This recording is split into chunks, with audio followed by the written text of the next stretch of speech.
Nicole Moudaber, good evening. We're absolutely thrilled to have you here in Jet Set on Mosaic FM. أهلا فيكي. أهلا فيك. Thanks for having me. First time in Tunisia, I guess, as a superstar DJ.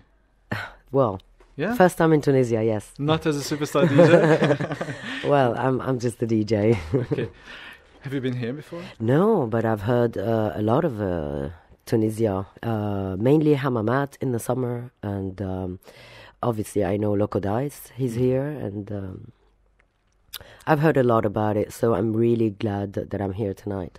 Do you have any idea about the Tunisian clubbing scene? No, not really. I was just asking the promoters earlier what kind of music they're into, what do they like, if they're into techno or house, or so I got a little bit of history. Okay. We've had the biggest names here. Tiesto, Armin van Buuren, Mark Knight, Carl Cox, John Digweed, and now we have you, the queen of the dark house. Yeah. So again, really, really welcome. Thank you. Okay. Thank you. So you're born in Nigeria to Lebanese parents. You studied in London. You actually still live in London. What brought you to the music scene?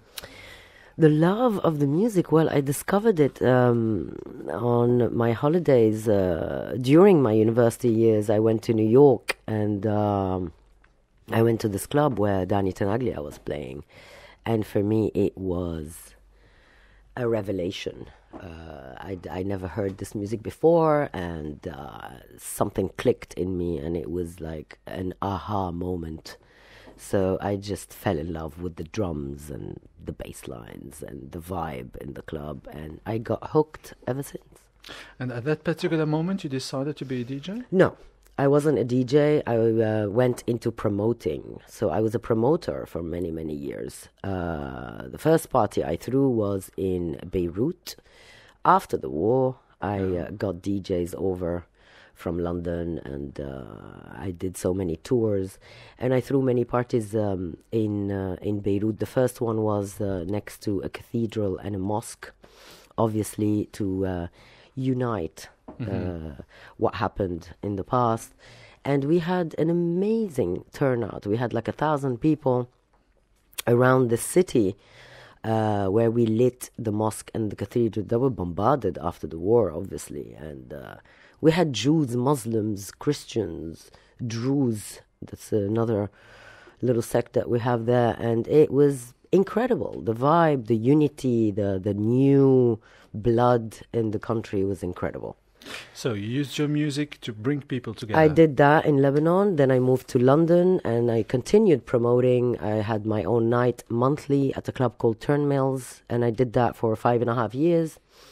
And then I stepped out of the music business when I bought a house in Ibiza, which demanded me to go over there and look over the project and refurbish. So that took 2.5 years out of my life. To come back to the music, I didn't want to come back as a promoter. It was a bit of a headache for me and financial commitments. So the only way to come back to music was to make it. So I went into the studio and I locked myself in the studio, and I didn't know where it was going to lead me at all. And one day I got a call from Carl Cox. He was supporting my music on his radio shows, and he invited me to come and play with him. And ever since I've been playing, and everything started spiraling, and the gigs and everything started from there, really. Yeah, but basically, how did you start? Did you study music? I did coaching, I did lessons. Yeah, obviously, I got coached. Big So time. you had that belief in you that you could make it? You know, when I started to see that it was becoming a bit more serious, so I wanted to take it to another level. And to do that, you need coaches. All right. So speaking of Carl Cox, he took you under his wings. He played your music in his radio shows, invited you to his club nights at Space Ibiza. Space Ibiza. Was it pure luck? Well, I don't know if it was luck. It's as good as the music is, really. Obviously, he was impressed by your music. He but loved the music. Yeah. It's not luck. It's obviously an opportunity. There was an opportunity for me, and obviously I took it and I developed it. I mean, if you have to grab your opportunities. Great. Yeah. You're mesmerizing. So does one always need a push from an established person in the industry? You do. Otherwise, It's a it would bonus, take you obviously. longer. You Okay. know, it would take you probably 10 years to break. I mean, I did it in 4. Good. Mhm. So it is partly, you know, grabbing the opportunities that you have and working them properly. Obviously, me being a promoter and knowing the scene and booking so many DJs and being in the business, I knew how it worked. So probably that was a plus and an asset for me. So I'm sure you've been asked this one a million times before. Is it tougher for women to make a name in a male-dominated industry? I don't think so, because at the end of the day, it's the music that you put out, the performance that you deliver, and your personality. If you have all these things, then I don't see why people are not going to like it. Then why are female DJs so underrated in the business? Because they didn't want to put themselves out. I think there's nothing holding women to do that. And now we see more and more women doing it. In the past, probably they weren't interested, but now they are. And you see many women in the scene right now. Are guys more jealous of you than female DJs, or? I wouldn't like to say jealous, and because we all support each other, and that's how it should be. We all play our music, and you know, at the end of the day, we are playing other people's music. So we support each other like that. And if you have the jealousy and all that kind of vibe, I think you won't get anywhere for too long. But you're not telling me that there's only loyal competition in the business. I mean, I've had DJs that said it's a shark world. It is a shark world, like all the media business, in a sense.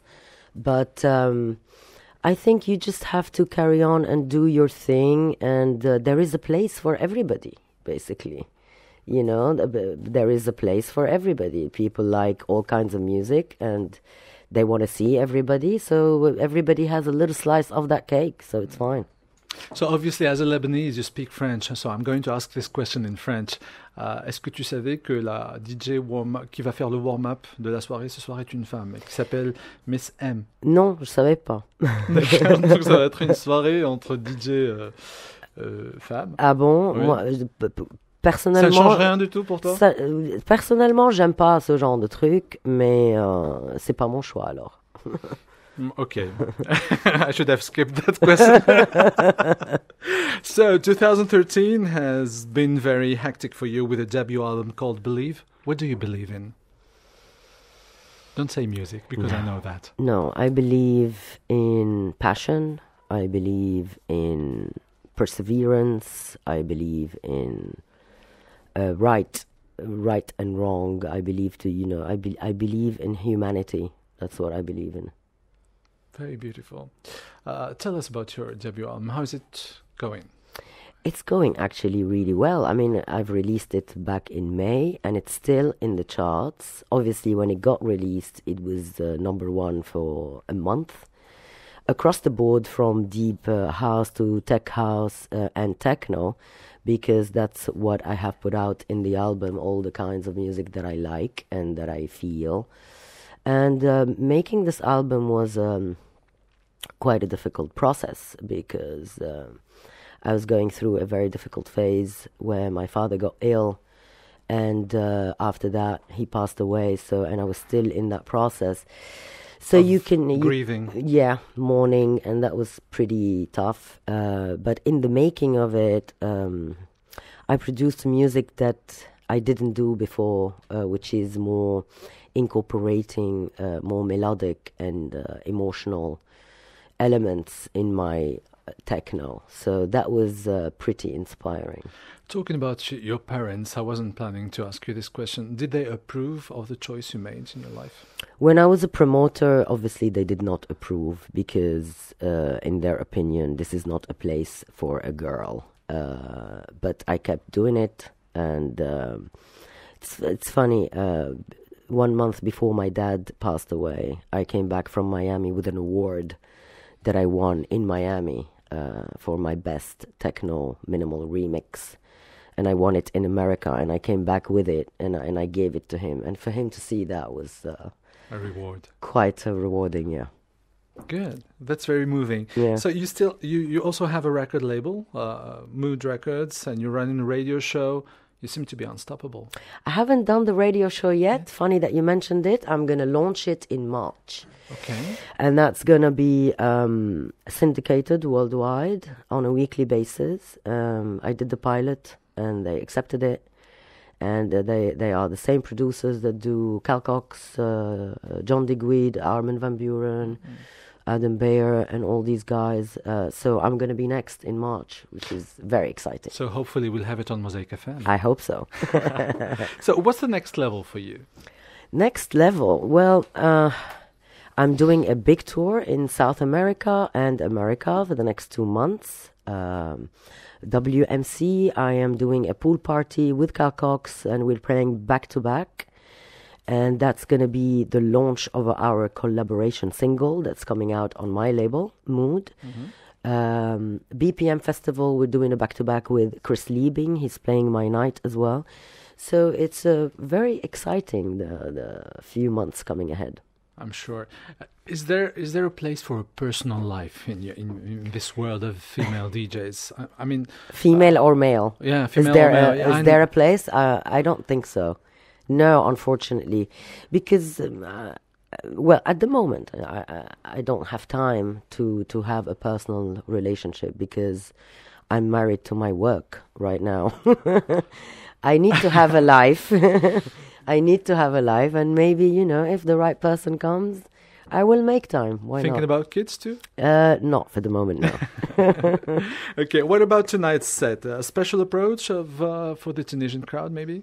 Yeah, now that I got a little bit of background, I know what to give them. So All right. I hope they're going to like it. I'm telling you, it's a sold-out night. Is it? Yeah, oh, it is. Great. Fantastic. So, a word for your Tunisian fans. A word. If you could say it in Arabic, that would be wonderful. إن شاء الله تنبسطوا معي الليلة, and إن شاء الله أقدر أشوفكم كمان بالصيف. Inshallah. You coming back? Yeah, I Is hope that so. a promise? I hope so, yeah. All right. For sure. Nicole Moudaber, thank you very much Thanks for sharing for this having moment for us. Thanks Thank for you very having much. me. Thank you.